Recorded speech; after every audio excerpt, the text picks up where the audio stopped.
You are now listening to Out of the Blank.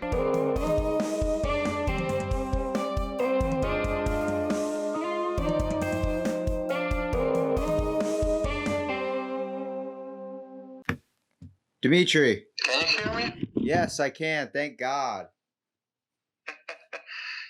Told you. What's up, buddy? No, everything's fine. Oh, fucking hell. Spent 20 minutes trying to contact you. I know. It's been forever, man. We've been sitting here trying to figure this out. I was like, this is getting frustrating trying to set this up. Yeah. I told you Discord is the best way. WhatsApp and all other messengers are pretty shit on high distance, on such distances, so we can use this. Yeah. Well, welcome to an episode of Out of the Blank, man. I'm glad at least we can try and get your story and at least our relationship and experience out there, man. Yeah, thank you. How are you doing there? It's doing all right. I'm glad it's not unbearably hot like it's been. It's definitely been a pain in the ass. Mm-hmm. But I mean, what about you, man? Why'd you decide not to come back to America this year? I had like a couple things to do in Ukraine, especially to finish my education, and right now I'm applying for a master's degree, so basically I have no time, and I found a really good job in Ukraine. Like it's good not for America, but for Ukraine it's pretty high, with pretty high salary, and that's pretty simple reasons why I didn't came back, but actually, I would love to get a tourist visa and just have a short trip, like 2 weeks or something, like visit you guys. Yeah, for sure. Well, for people that are listening, I met Dmitry through my hotel. I think it was my first year, and I don't know if you came back to the dunes the second year or did you not come back the second year? No. That was the first time, and actually the last one. Well, it wasn't. If anybody wants to know what this man is, we're talking about a handsome gentleman who has manners of a prince, man. Let me tell you, you had the most respectable, I guess, personality out of anybody I've ever met. You were always saying please and thank you, and I'm like, dude, I'm your age, man. You don't need to talk to me like like some fancy sir. Thank you. But it was really cool getting to work with you, and I actually wish I would have been able to learn a little bit more about you while you were there, because you come from a whole nother place. You come from the Ukraine. Yeah. So From capital Kiev. so for someone that has no idea what the Ukraine is, basically, could you explain a little bit about it to me? Yeah, pretty much. It's a pretty young country. We gained our independence not so, a couple of years ago. By a couple of years, I mean like 2024. It's 1991 from USSR. But our history like starts from, I don't know if you hear that, and maybe people who hear us right now, Kiev and Rus. It's like first Slav country that like the first one for Russians, for Ukrainians, for Belarusians, basically for all Eastern Europe, and it's like one of the biggest countries, even the second bigger country in Europe, not counting Russia. Of course, Russia is the biggest one. So like 42 million population. Not all people speak English. Like maybe 30% of them know English. Low economy, low salaries. But still pretty good country to live. A lot of space for everybody, and pretty attractive women. I don't know if you hear about that. Like No, but now I want to visit. Yeah, like we are number one in this point, and this is like official statistics. Wait, you're telling me you outbeat Sweden? You outbeat Swedish people with your hot women? Yeah. I gotta see it to believe it, because I've seen some Swedish people that'll make you lose your mind. Yeah, I used to be in Sweden and Denmark. Wow, man, those girls are pretty hot, but newspapers, international newspapers told us that we're the first. And but when you live here, you get used to all these aspects of life in Ukraine. So for me, Sweden will be better. I mean, in case of women, right? Okay. But yeah, to live in Ukraine is pretty fun and pretty complicated.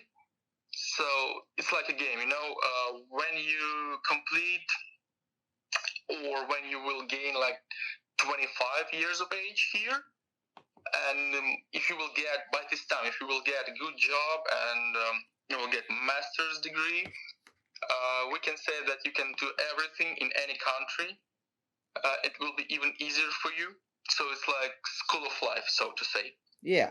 So what do you do professionally? Like what gets you money throughout the day? You're interrupting a little bit. Did you mean where I'm working and what I'm doing, right? Yeah, yeah. Right now, I'm a risk manager in a bank. Yeah, it's pretty strange to hear that, especially after working as a houseman in the United States, right? Yeah, you know what's really weird is every student I've podcasted with, it seems like their whole entire like job back home is completely different from the simple job that they have when they come to America. Is that only because you're here to make a little bit of money and it's more about the experience of a place? Like no, actually no. I just want to travel, and I didn't.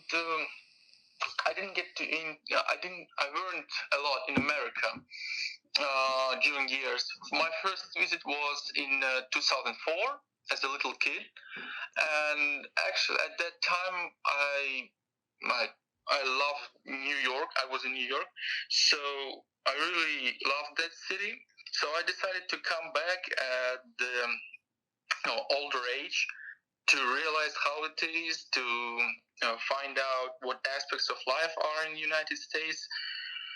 And I searched in the internet for any kind of programs to apply. So I found out there is so to say, this program, Work and Travel, that allows you to work, to to earn some money to spend on your trip. So like, that's a good idea. Why not? I don't like to borrow money from my parents, and I used to, earn by myself. So that's pretty good for me to earn some money and then travel a little bit. So that's why I were there. Weren't you scared to come to America though? I mean, yeah, you went when you were a little kid, but traveling on your own as a student, like a lot of people don't take into consideration how much balls it takes and courage it takes to come all the way over here to a brand new country where you don't know any of the people and you're just trying to see what life is and just get the experience and knowledge of things. And it's like Yeah. that takes an amount And of one thing, my trip to America in 2017 was the first one when I traveled by myself.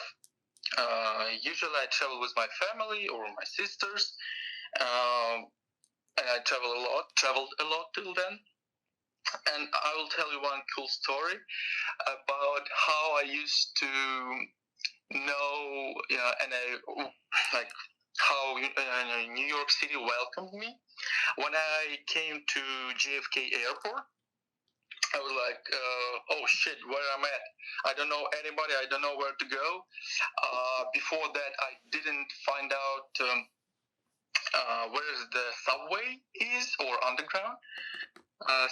So I didn't have any connection, no internet, no maps, anything. So what are I gonna do? I didn't know even hotel's address where I booked my stay.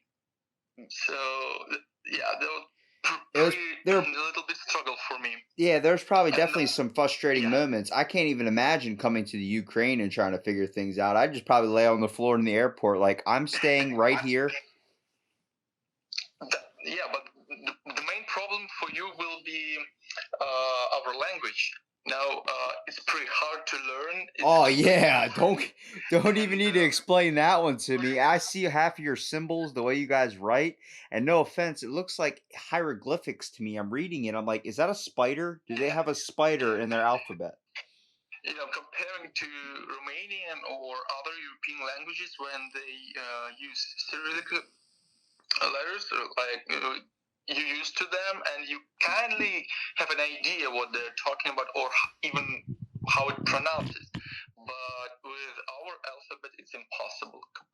So you really need to learn it from the beginning to start understand anything. So, and if we're talking about United States, your language is English, and English right now is like international language. So, in Europe, even a little kid should know English to talk to other people. So, for me, it was quite easier.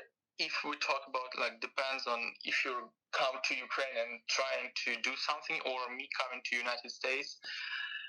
But still, continuing my story, I was completely lost there, and I came to I don't know how it's called, taxi driver, right? Taxi driver, and told him like, man, I need this hotel. Where the fuck it is? I need to go there by 3 o'clock, and how much it will cost. So by the time I got to my to my hotel, I paid $52 for a taxi, and only after like 2 days, I realized that there is a subway station right near airport, and I could spend like $3 to have a ride. Oh, So you got tricked, man. yes, He tricked you. yes, That's what he that did. at the beginning there were a lot of mistakes from my side. That's because it was first experience, you know. So yeah, that's the story. So, what's your passion, dude? Like, what do you want to pursue in your life career? Like, what do you want to end up doing? Um, you know, it will be kind of childish, but my dream is to set up a really good business. Uh, Better if it will be international business connected with green technology. Oh, you want to do more environmental friendly stuff? Yes. Yeah, continue, please. You want to do more environmentally friendly things, like help out the world? So to say, I mean, I would like to produce electric bicycles, Whoa. and yes, yes, and electric motorcycles. So right now I'm working on a project to start from bicycles because it's easier, obvious, and to provide them to our population, especially comparing to the oil prices that are now in Ukraine. They're especially high comparing to salaries. So I think it will be quite popular throughout our countries. So that's like the dream to have this company, you know. But like 2 years ago, I also wanted to, become a, so to say, pilot, commercial pilot. But I realized that's not mine. So the main goal is business. I think as everyone else in the United States as well. Where are you trying to start your business out at? Because I know I've talked to Dragos and he wanted to start his business at a he wanted to be a car dealership type place that does with renting and towing, but he wanted to start it in America. Are you looking to start it in Ukraine, or you want to start it here in America? Which do you think would be easier? I will. I definitely will start it in Ukraine. It will be much easier. First of all, because of spendings, it's more cheaper. It's cheaper actually, rather than to start it in United States. So that's the first reason. Second one, I live here, so it will be easier for me to start it also. And I think the third one that I can mention is workforce. We have a lot of qualified people that can, work with it. work with such technology for less I mean salary than in United States and Europe. So Ukraine is like European China. In the future, if we will invest some money in our production, in our economy, it will be like become second factor of the world, so to say. Are you like a very few amount of the population in Ukraine that actually has a fascination with finding ways of green energy? What do you mean? How many people are like would like to Yeah. use it, or It seems like, well, no, it seems like the way you have a passion for looking at green energy as like a way to yeah, kind of fix transportation and things of this sort, kind of bring the world to a new recognizing or understanding of the earth and like how like global warming and all that stuff is kind of real. So a lot of people are turned off by that, especially when it comes to coal energy and nuclear energy. And you're trying to find a way around that. Am I correct? yeah. You know, I know that people here are struggling from prices, oil prices, gas, electricity. Everything is quite expensive here, and right now people usually don't understand the problem of global warming, but it's really a big deal for us, for all of us. And I think that this company that I would like to start will help other companies, like Tesla, all that stuff, to help them provide this technology to Eastern Europe. Russia, Ukraine, Kazakhstan, all those countries that don't work with modern Western companies. So it's like open market. It's free open market for such ideas. Do you think people are going to be willing to accept green energy instead of the energy you guys use in Ukraine? Yes. The main problem right now is that we lost our coal sources, most of our coal sources, because of all well-known situation in Ukraine. We don't have huge amount of gas and oil, right? On underground resources. I mean, so the main resource of energy, electricity for us are nuclear power stations. There are 4 in Ukraine, and like water stations. I don't know how it's called in English. No, hydro power stations, right? Oh, hydropower, yeah. Yeah. Like dams and stuff like that? Using water to produce energy. Yeah. Well, there's a bunch of natural resources I think we should be looking at more when we're trying to save the earth and finding better ways of energy. Like solar power is pretty good. Wind power, like simple stuff like that. Like being able to use that instead of something so harmful like coal or nuclear energy.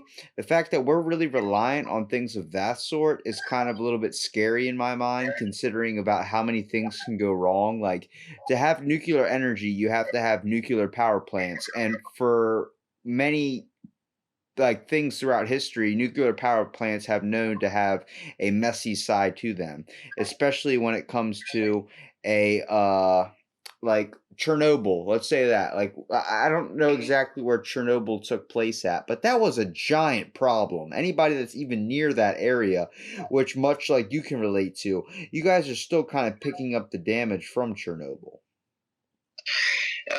Actually, I will tell you one interesting thing, that Chernobyl is like 120 kilometers. I don't know, in miles it will be like 60 miles maybe, away from Kiev, north from Kiev, and it's still Ukraine. So yeah, we had it.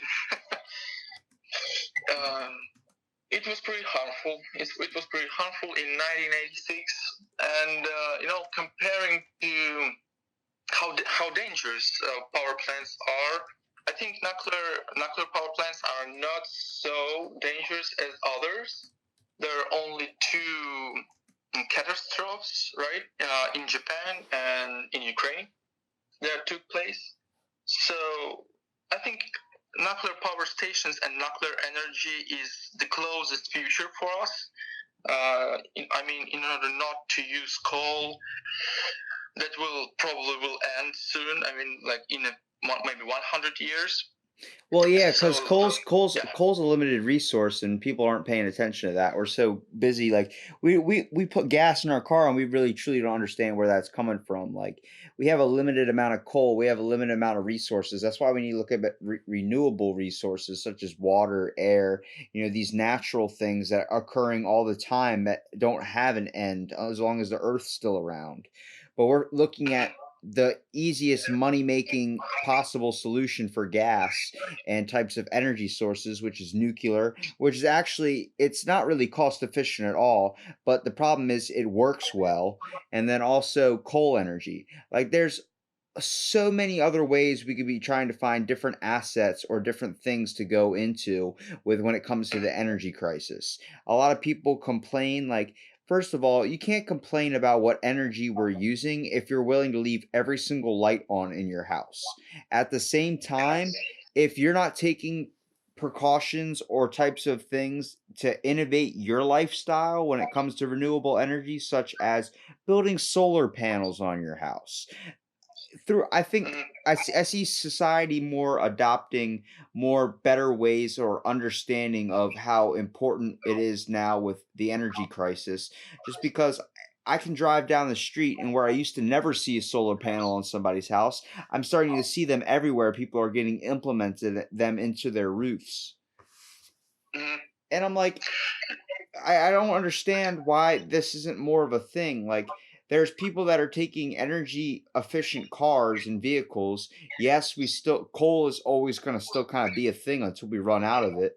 But the fact is, nobody's taking the legit time to understand what's really happening around us. Like, we're polluting the air constantly at levels so high that it's literally affecting this giant planet or floating rock we live on in such a way where its lifespan is being cut down, much like a person eating a fast food cheeseburger. You are taking away minutes from that life.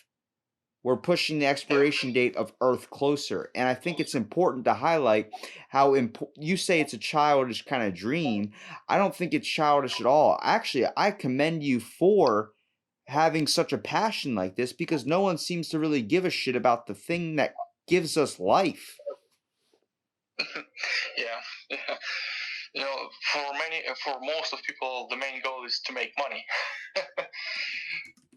And speaking about solar panels and reusable energy, we can compare such countries like United States and, for example, Asian countries, any Asian country. It depends also on the mentality of people and also on economical situation in country overall. That if you have everything like in United States, right? A lot of rich people, pretty good stable economy. Of course, people can invest in such things. But if we can talk about, like, I don't know, about what country can I say not to, maybe, for example, India, right? India, of course, lower economy, a lot of people, and other mentality overall. They can't use this. They basically don't have money to set up solar panel or to use wind energy. So that's the problem for not poor countries, but low developed countries. And according to statistics, the most pollution coming from these countries, low developed, or the main production is manufacturing, not providing, how it's called. Oh, I forgot this word. Sorry. Well, So, it's all good, but when you look at things like you're saying with pollution, okay, yeah, let's yeah, hit there real quick. I'm starting to see in the year 2019, such as like I think it was in February, Harley Davidson had actually invented two types of clean energy bikes that run off electric energy. Now, if you yes. know anything about Harley Davidson, this giant motorcycle brand company, they've been known to waste a lot of gas. They've been known to look big, badass, and use a lot of fuel and cause a lot of pollution. The fact that the company is now innovating better ways to make their bikes look cleaner, sleeker. I mean, they overall look betterly attractive. Yeah, I do like the old classic versions too, but they made two electric bikes that are ready and riding for people to buy that are looking for ways to help save the earth one step at a time. Now, do I believe that the whole world is going to go green and we're never going to have these giant monstrous vehicles that use a crap ton of gas? No, that's probably never going to end. But at the same time, we can reduce the amount of people that are willing to buy a vehicle that pollutes so much if we create a more attractive, appealing aspect of an electrical other means of transportation, I think. Mhm. No, I heard about Harley Davidson motorcycles. Actually, they're pretty good. Pretty good. I mean, electric one. Um, but the reason why people buy such things like all these monstrosity motorcycles, huge vehicles, like pickup trucks, that are especially popular in United States, right? Because they like to hear this noise because they're in love of you know uh, these sizes these sizes, and I don't think it's quite easy to make them realize that electric one are better, because when you sit down on your motorcycle and it's starting roaring, it's like fucking amazing for some people, and electric one won't give such pleasure. So this is like one of the reasons why it will be quite hard for quite hard to replace them. And I think that in the future, not all vehicles will be electric. Actually, I think that we won't ever replace gas in our economies, in our transportation systems, because we already so get used to it that it will be even like likely impossible to do that, or maybe after like 200 years, when it just ran out of oil on the planet. But I think it will be quite hard. Well, We will try, and people try to replace these vehicles. But as you can see, they're not so popular right now. yeah, I think the world is slowly waking up to the problem of global warming. It's becoming more of like a actual thing, even though people are saying the ice caps aren't melting. Well, a lot of places, such as Maryland itself in 2019, gives homeowners like incentives, like rebates and thousands of dollars back, if you live in specific areas, if you get solar panels. And the problem is, it everything that they give you money wise, it covers the solar panels, and also you get more money back. Basically, you end up saving 50% of the cost of what it would normally be each year for powering your home. And it's because now that the government's trying to incentivize people to start building solar panels because they realize where they were trying to keep it in the dark. And in my opinion, I think they were trying to keep renewable energy sources in the dark for a very long time. But now it seems like a bunch of activists and environmentalists seem to kind of spark an outcry and really brought to the attention of the people like, hey, it's fucking December and it's 90 degrees out. Maybe we should probably work on global warming because that obviously is true. Yeah. That's actually the problem.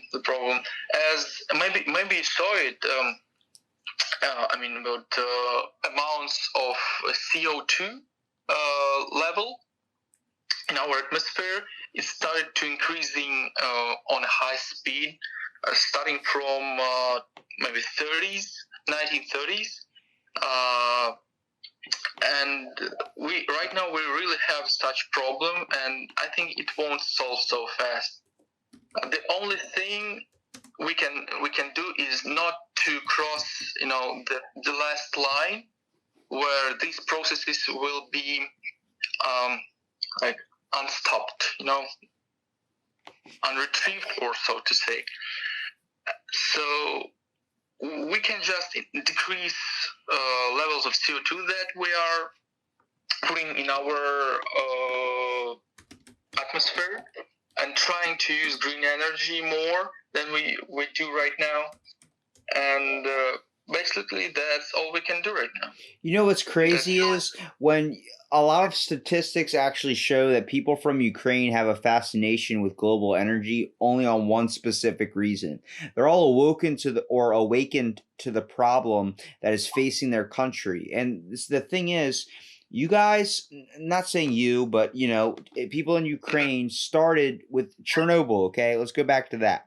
That was a giant nuclear reactor facility that is literally ground zero right now. Nobody can go on there. I mean, they take trips there, but the ground is still not like clean. It's never going to be clean. They predict it's going to be like 1,000 years before you're able to live back in there again.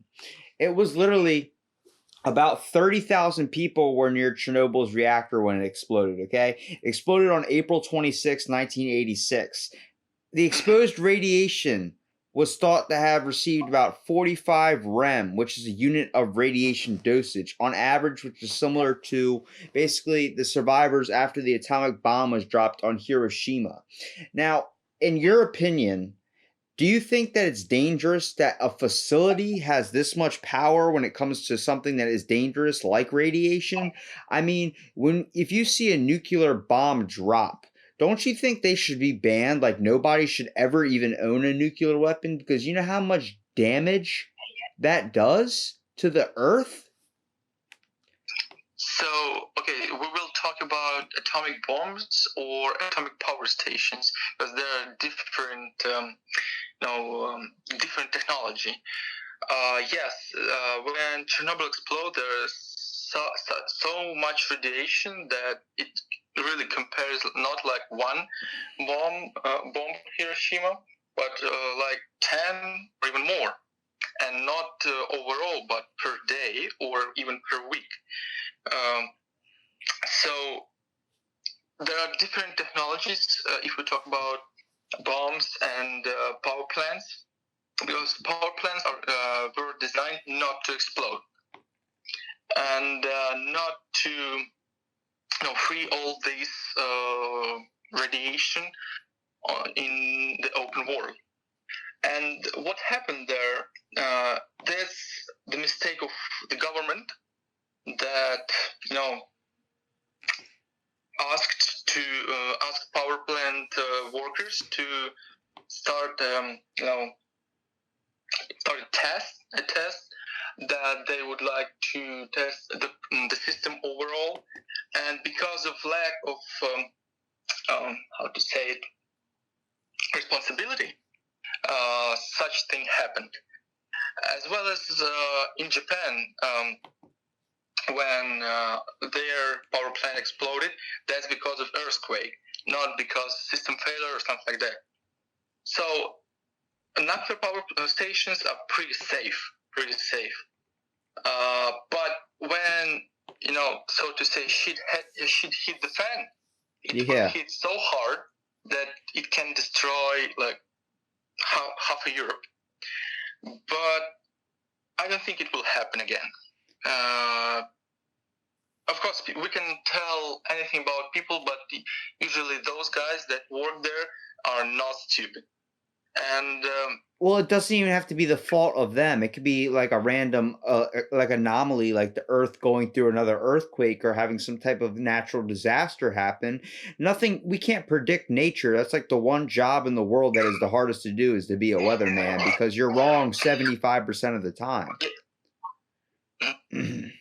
Yeah, that's the problem for architectures and those guys who plan the stations, because if you guys build that on the shore, I mean, if you talk about Japan, on the shore where tsunamis can occur and there's a lot of earthquake there, you should probably take care about how it will survive after that. And as we can see, they didn't count it so good.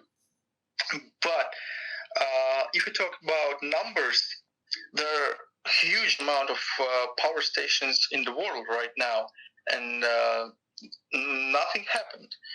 If we, for example, if we talk about France, I don't know how many are there, but I think around maybe 16 or even more.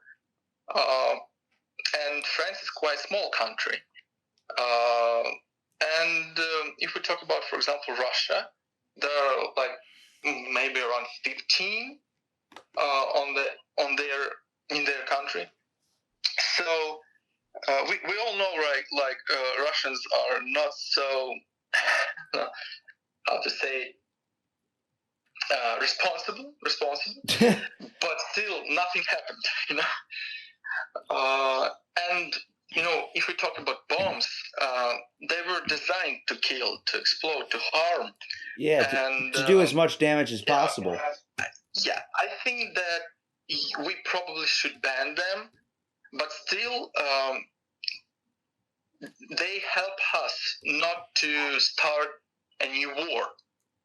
Because if there will be no bombs, people will still would like to, you know, to part in wars or to start wars with each other, and there is no such thing that will defend you and then can show your enemy that if you will, you know, attack me, I will destroy you. All your country I will blow up into the space, you know. So I mean, if we will not disarm these bombs, they will help us to keep peace that is right now. And as you can see, after 1945, when those bombs were dropped, and during Cold War, there's no heat wars between major powers in the world that can, you know, damage not only 2 or 3 countries but the whole world, you know, to destroy it completely. Yeah. So well, it's like I don't know, life vest, right? So these bombs are like life vests for countries that for those countries that have them, you know. So I don't think it will happen. What I think is there's 7 different types of pollution. All right, stick with me on this. Okay, we're going to talk about there's air pollution, which is just, you know, like contaminating natural air with pollutants. Let's say like chemicals from a factory. You know, how many factories do you drive around seeing that are just straight up polluting, like a smokestack going straight up in the air, and you hear things that happen like rain acid, like all that starts to include, all because all these harsh chemicals are going up into the air. They don't just fade a fucking way. They do something. They do something to the environment around them. Either, well, it's killing a bird population 20 miles away, or it's increasing, I don't know, more, I guess, like rain acidity, like that goes up into the clouds. Next thing you know, you have acid rain coming down. It starts burning down the rainforest and messing up the natural environment of that. Once you're using, as man has its best ideas, has always been affecting the environment. We've constantly, everything we do, everything we produce affects the environment. Okay. Now imagine being an organism living in a natural environment and coming off and living off this ecosystem. Now humankind interpret this by affecting the ecosystem, and eventually species start to die, plants start to die, things start to turn different things, and next thing you know, they end up in another ecosystem. They start to change, and then you're getting a whole basically unbalancing of the earth itself. Everything that's supposed to be naturally happening, making sure that one thing doesn't bother another thing, everything kind of lives in peace and harmony, and everything that happens is all in, I guess, the plan of the earth. Now, when you look at air pollution, that's a man-made problem. And when we do these factories, we're not understanding the damage that it actually takes, to the point where in 2019, there's been over an increase of 100,000 conservations of land and animals that have to be saved. That isn't a ridiculous number, dude, if you think Hmm. that with all the amounts of pollution we're doing, it's like, does that really, does that freaking iPhone you use really is worth the life of 1,000 birds, like 1,000 species of animals that you're just basically killing organisms? Like, you're changing the world in a way you're not making it natural anymore. You're making it so man-made, it's looking disgusting. It's like when you just get a million piercings. It's like, yeah, it might be an expression of yourself or your character, but you can't do that to the earth. I say every pollution, everything like that, is like a tattoo on the earth's skin, and there's only a very few amount of natural beauty left on it. That's why so many people fight so strongly to protect it. It's like crazy. And then you think of water pollution. Oh my God, one of the biggest things and scariest things, only because people swim in water. Nobody thinks, wait a minute, shouldn't air pollution be the biggest one? Because let's see, you're breathing it. Yeah, there's some people that literally, like Beijing or China, those types of places, have a high amount of air pollution, okay? You're saying when you walk in there, it's like, have you ever been somewhere that's like a really, like a, let's say New York, for example, and then you go somewhere Yeah. out in the countryside, the air seems cleaner for some reason. It's like I can actually breathe without choking. And the reason why is New York, 67% of the people experience what is called brake dust. 100% are affected, Yes. but 67% of them are exposed to a severe amount of lung damage because of the pollution from brake dust. And that's because these cars, when they brake, it's polluting right there. It's dust is coming up and you're breathing that in, okay? It's going to make it harder to breathe. There's a higher rate of asthma in bigger cities than there is in smaller towns and countries. This is the My grandma has asthma, okay? She lives in Delaware. It's not a heavily populated place, but the air isn't that clean because of a lot of the factories nearby. We go and take a trip to Hawaii. She does not need her inhaler at all. That should be the first wake up sign or evidence to anybody that we need to focus on the global scenario here, the global concern, which is the environment, man. Whether it's air pollution, water pollution, soil pollution, noise pollution, freaking radioactive pollution, light pollution, thermal pollution, whatever you want to say it is, man. There's so much, from thermal increasing the temperature in a certain area to light pollution, which is just the overall light or illumination of a certain area that messes up our idea of looking at what one of Earth's natural beauties is being able to lay down on the grass and look up and see the stars in this space, this giant thing that in this galaxy is just so, we don't even understand the concept of how beautiful it is. When's the last time you looked up and saw a million stars? Yeah. Or maybe only in the countryside. If you look, it's not happening anymore. I can't look up in my town and see the stars as well as I used to when I used to go camping out in like the fields and out in the countryside. I used to look up and be like, look at all those stars. Now I look up, I'm like, where the hell are all the stars? That's, if I'm not mistaken, it's called light pollution. That's what That's I'm saying. also Yeah, another kind of pollution that we produce. that's And scary to think, man. and I would like to point one thing that we won't solve it completely, because there are a lot of people on the earth, and this number continuing to grow.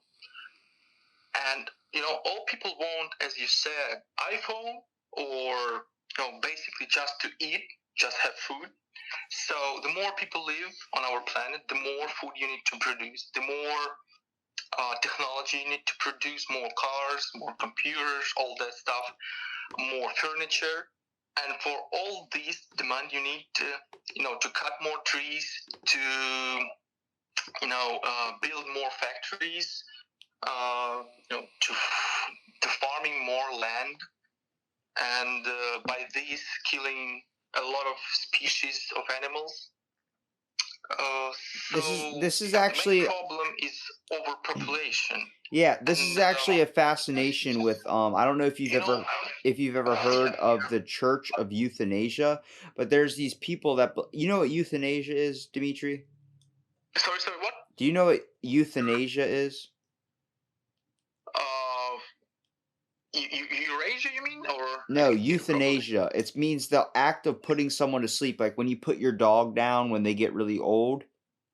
Mm-hmm. That's Oh, euthanasia. euthanasia. Oh, yeah, I Okay. get it. Yeah. Well, there's a church called it's a religion. It's called the Church of Euthanasia, and they believe that killing yourself, if everyone on the earth killed themselves, the earth would be saved.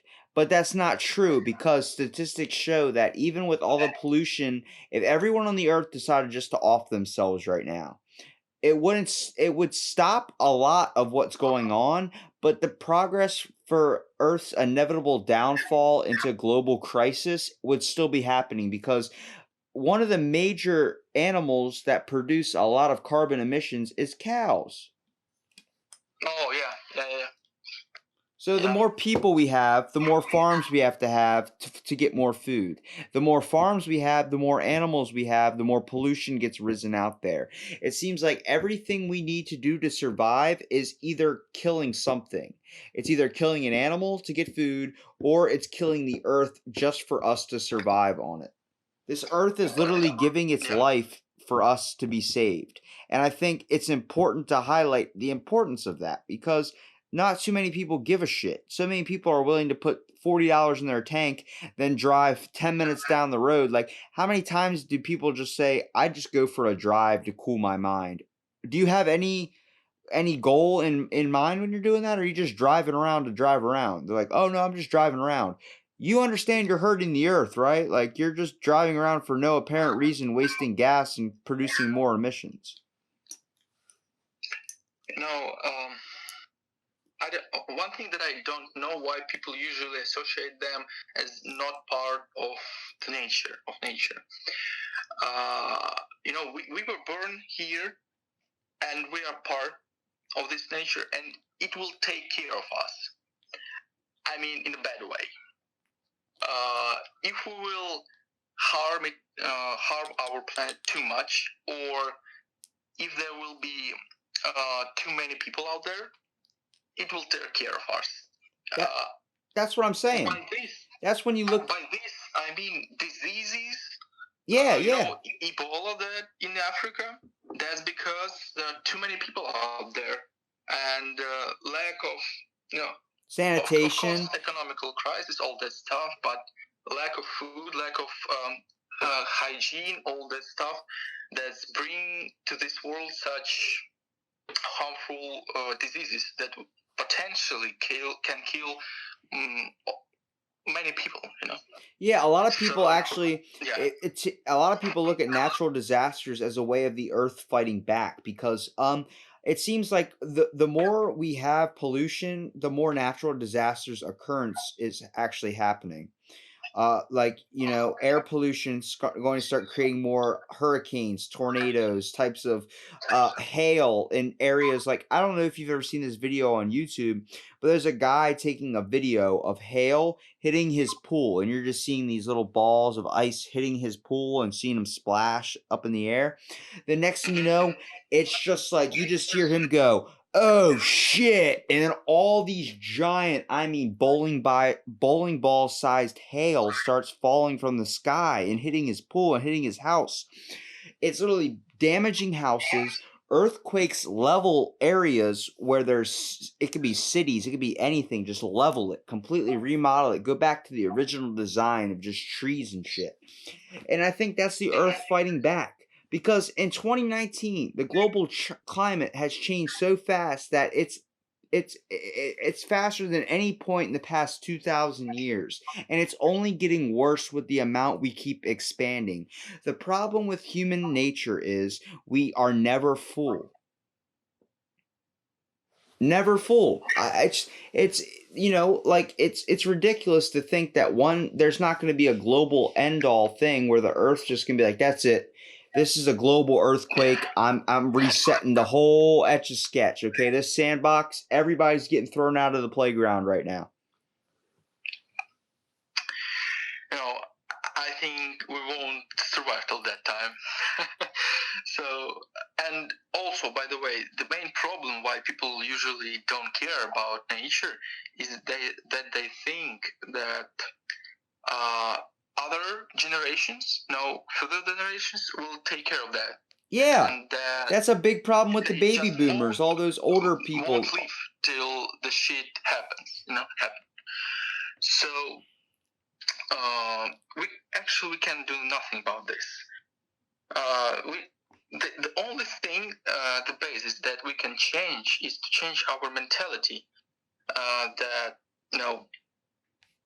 explains our deeds to the nature and what we do to it right now.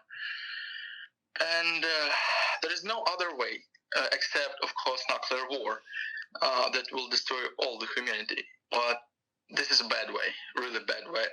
I don't like it at all. What do you see the solution being, Dmitry? Like, do you think what steps would you take with your company to help provide a more sustainable Earth that's going to last for future generations? First of all, like as I said, transportation is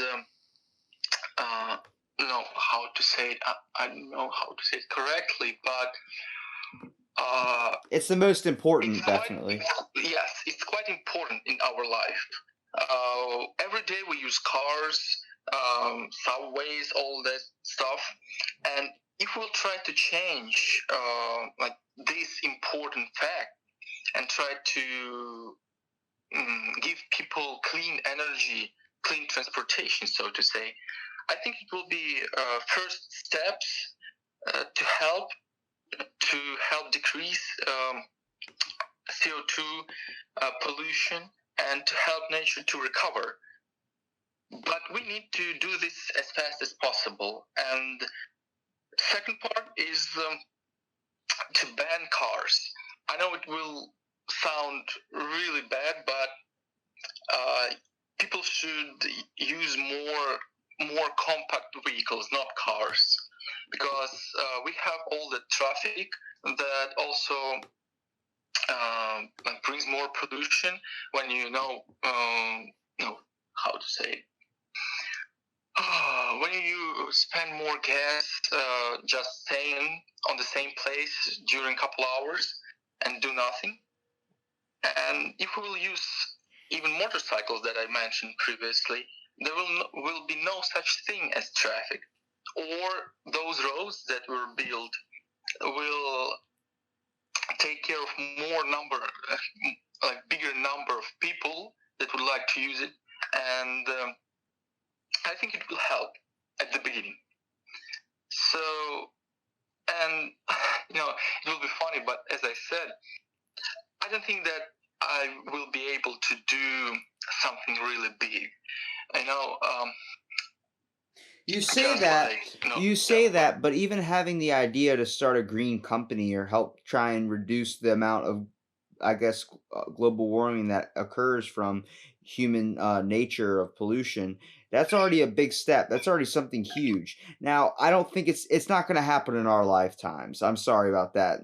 Need to say that that might not happen in the next couple thousand years lifetimes, but it doesn't mean we can't give a schematic or a plan for future generations to help deal with it as well.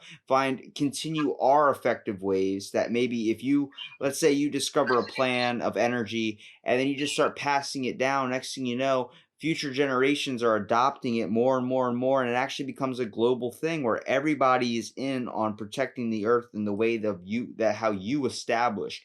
I can definitely picture me reading an article, or my great grandkids reading an article by some famous person saying that guy Dmitry, he knew a lot.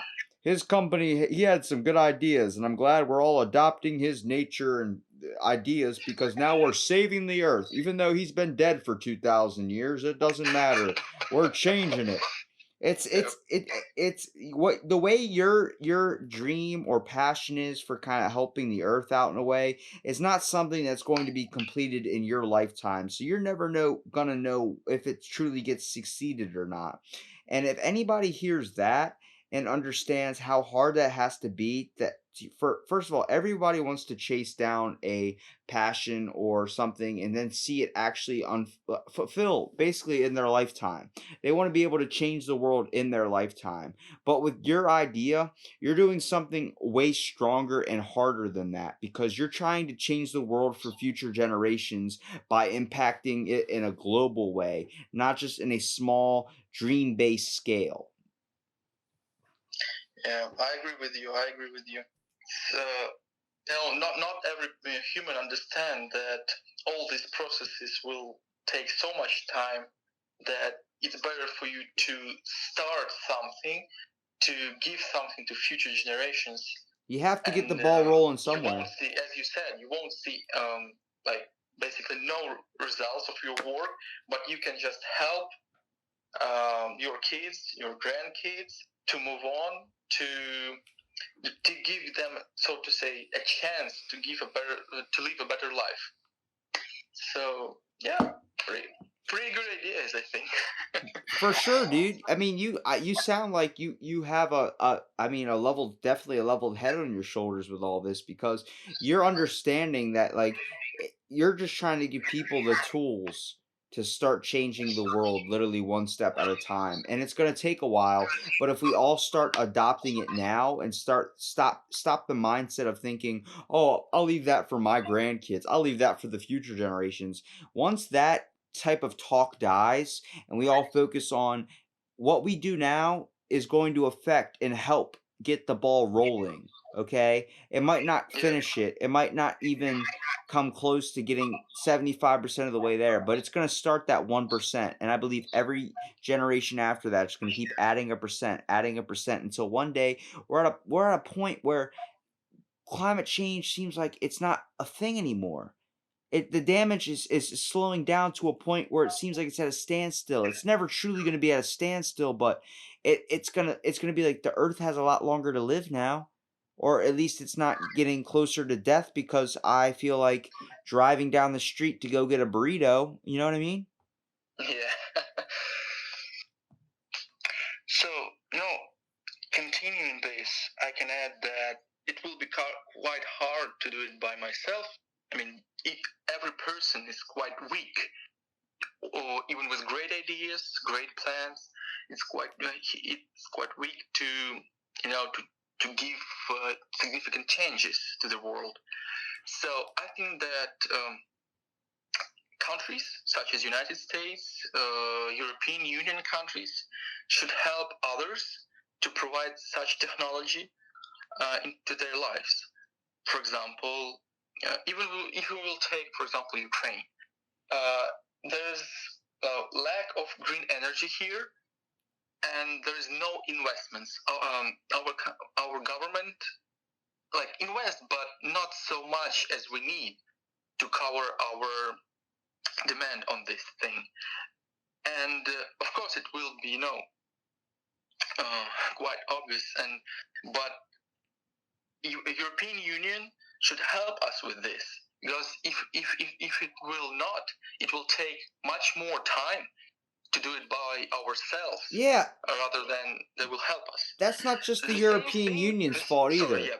The same thing for all other countries with low integration of green technology in their economy. Just help them out and you will get the result as fast as possible. If everybody put in a little bit of effort, we could do so much to change the world if everybody played a part. Everybody stopped looking at like, oh no, I'm not going to help him because he's got. Put your petty differences aside. Stop killing each other for 5 minutes and realize if everybody on this earth, every single country, every single person put their efforts together, we could save the earth. We could literally stop so much damage to this earth and find better ways of trying to survive on here without bringing this earth to literally up to its knees. I will also like to add that one of the main factors that we can change, basic factors that we can change, that also can help us to change the way we look on this problem, is education. Right now we're talking about such thing as pollution, not about like what to wear tomorrow or what socks you prefer, right? But on more important things, just because we had like good education during our young ages.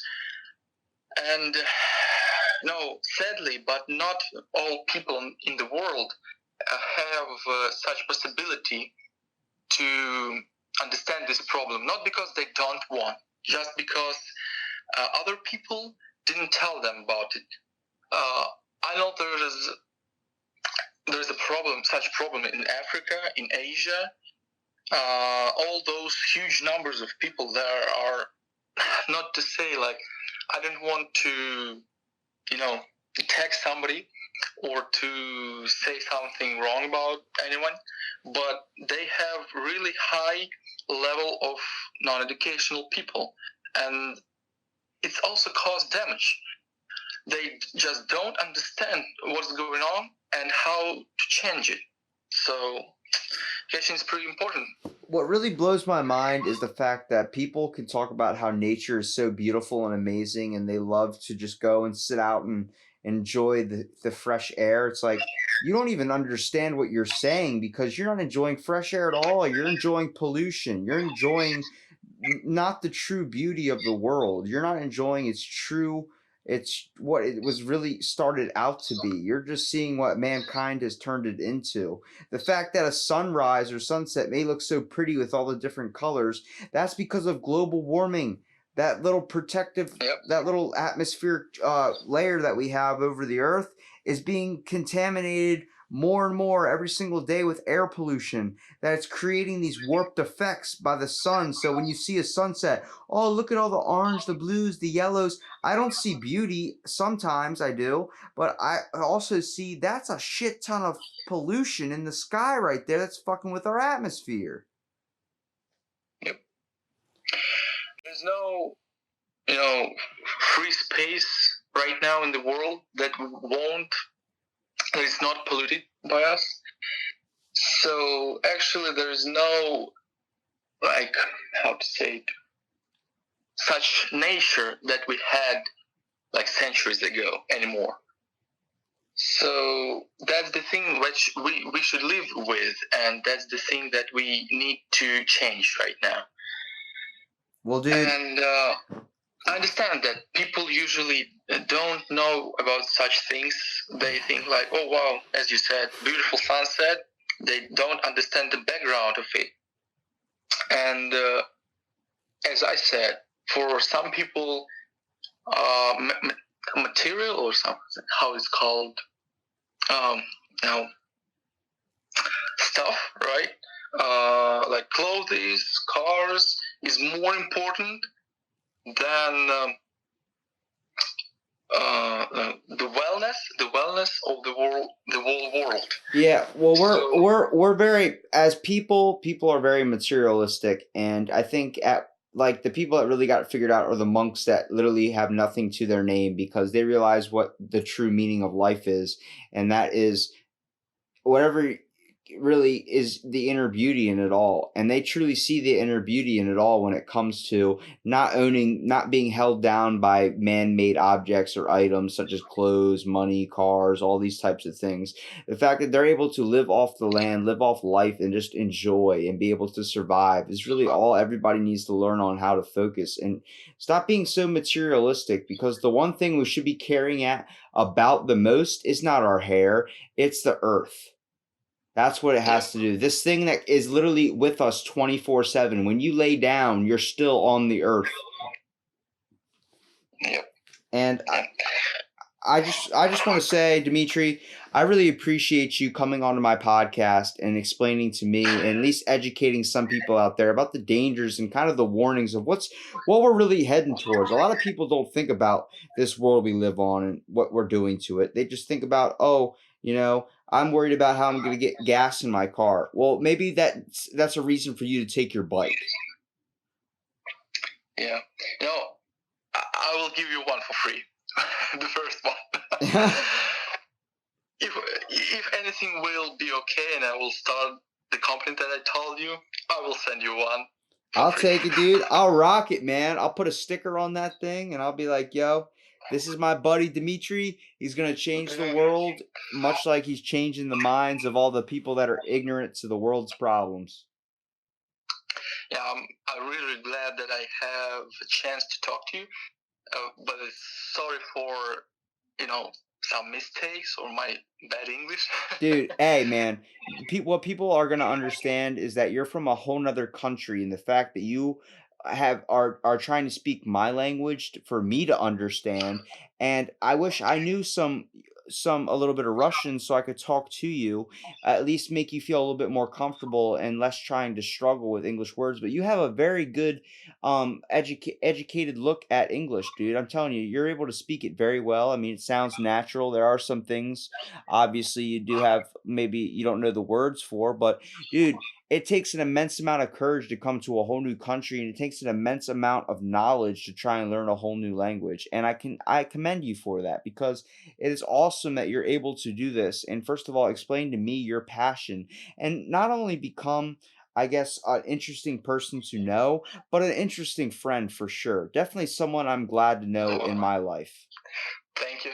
Thank you. I'm really glad to hear that. It's pretty unusual in these places to hear such things. And I'm really appreciate it. Really, thank you.